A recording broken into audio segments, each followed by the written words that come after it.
I pozdrav svima, ja sam Jugo i danas ćemo raditi 3 stvari koje su najgluplje stvari. 3 najgluplje stvari. Idemo da počnemo. Prva stvar. Ovo je najgluplja stvar u Srbiji.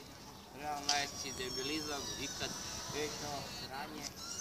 Vidite, kako su njemu to farbali gore glavu ovim zelenim sranjem, ne znam šta je to, mora se utvrdi još malo. Da vidimo ovo koliko je glupno i da se usrću se. Prva stvar je spomenik. Sljedeća stvar. Ajde. Druga stvar.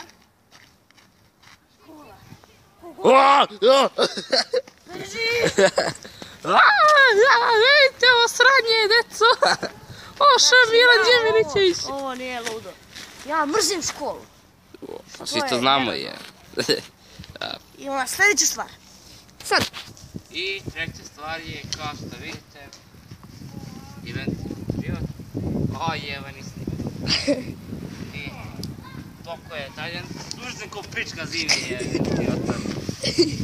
Ajde, pali ti. I to je bilo to što se tiče 3 stvari koje su mnogo glupe.